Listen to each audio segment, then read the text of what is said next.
Lina avait tout. Une beauté que même la lumière semblait envier, des yeux couleur miel qui captivaient le silence, une allure noble héritée d'une lignée d'entrepreneurs et une fortune qui faisait d'elle l'une des femmes les plus enviées de Lagos. Mais ce qui distinguait Lina n'était ni sa richesse ni sa beauté, c'était sa bonté. Elle offrait sans attendre, priait sans montrer, aimait sans condition.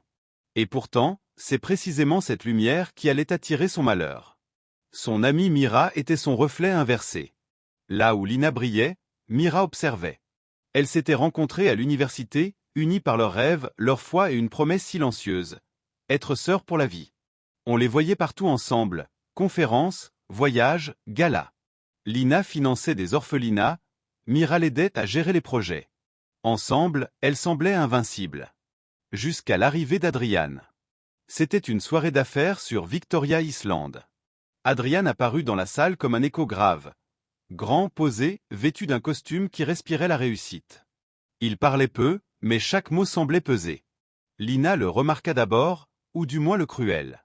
En réalité, Mira l'avait vu avant. Lorsqu'il s'approcha d'elle, son regard s'arrêta sur Lina comme une flamme sur l'essence. Et tout changea. En quelques semaines, ils devinrent inséparables. Adrian, entrepreneur prospère dans la tech, séduisait par sa simplicité et son intelligence. Lina tomba amoureuse sans résistance. 6 mois plus tard, il la demanda en mariage sur une plage de Zanzibar, sous un ciel mauve et doré. Mira fut la première à être appelée. Il m'a demandé en mariage. Cria Lina. Oh mon Dieu, je suis si heureuse pour toi, répondit Mira. Mais à cet instant précis, quelque chose en Mira se fissura. Depuis des années, Mira vivait dans l'ombre de Lina. Partout où elles allaient, les regards glissaient toujours d'elle vers son amie. Les compliments, les opportunités, les hommes, tout semblait revenir à Lina. Et Mira, malgré son sourire doux, enrageait intérieurement. Chaque réussite de Lina était pour elle une défaite silencieuse.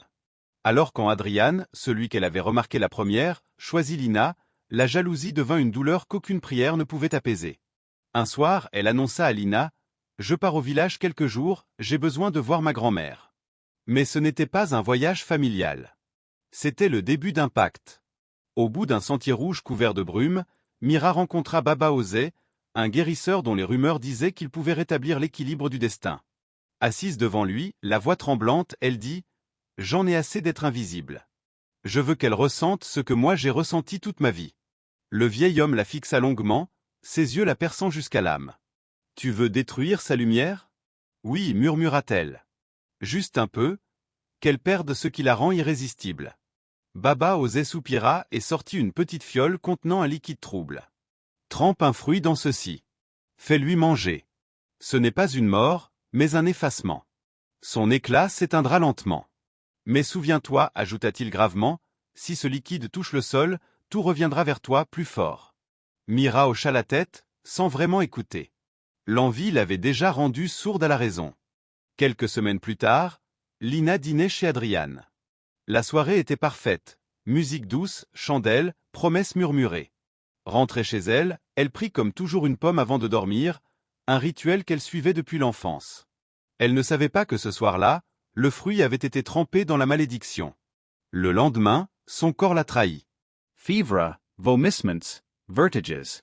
Les médecins parlèrent d'intoxication, puis d'épuisement, puis de mystère. Mais rien n'y fit, Lina se consumait lentement. En quelques mois, son éclat disparut. Sa peau perdit sa lumière, ses joues se creusèrent, ses cheveux tombèrent. La belle héritière se transforma en ombre vivante. Et Mira, fidèle et compatissante, ne la quitta pas. Elle assistait à chaque rendez-vous médical, priait à haute voix à son chevet, pleurait devant les caméras quand les gens louaient la meilleure amie du monde. Personne ne se doutait que la main qui soutenait Lina était la même qui l'avait condamnée. 2 longues années s'écoulèrent. Lina voyagea à Londres, Paris, Washington. Aucun médecin n'expliquait son état. Adrian, désespéré, dépensa tout pour la sauver. Il fut accusé de rituels, de pactes, de sacrifices. Les gens chuchotaient, jugeaient, inventaient. Seule Mira restait, loyale en apparence, nourrissant en secret la satisfaction froide de la voir dépérir. Mais Dieu entend parfois les prières des mourants. Une nuit, à bout de force, Lina murmura « Seigneur, montre-moi la vérité. Même si elle me détruit.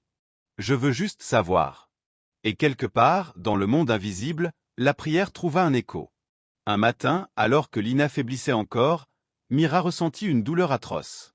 Une brûlure intérieure, comme si son corps prenait feu. Au même instant, à des kilomètres de là, la mère de Mira, en rangeant sa maison, découvrit une vieille bouteille poussiéreuse. « Quelle horreur !» murmura-t-elle.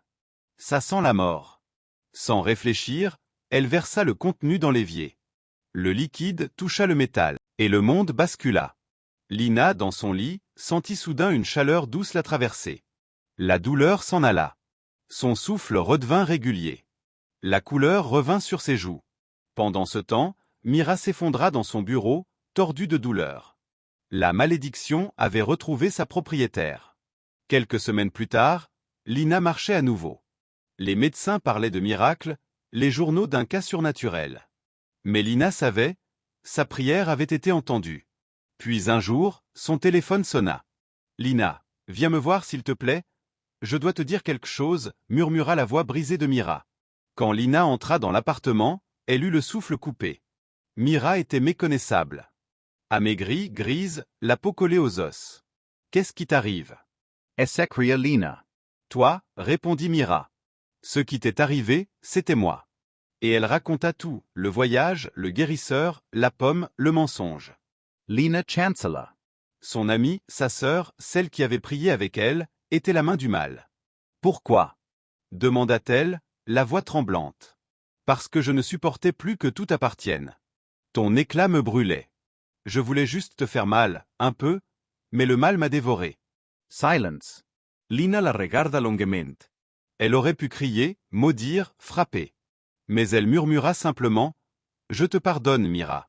Pas parce que tu le mérites, mais parce que je refuse de devenir comme toi. » Mira éclata en sanglots. Le pardon ne la guérit pas. La malédiction suivit son cours. Mais pour la première fois depuis des années, elle sentit la paix. 3 mois plus tard, Lina et Adrian se marièrent. Leur union, forgée dans le feu, devint un symbole d'amour inébranlable.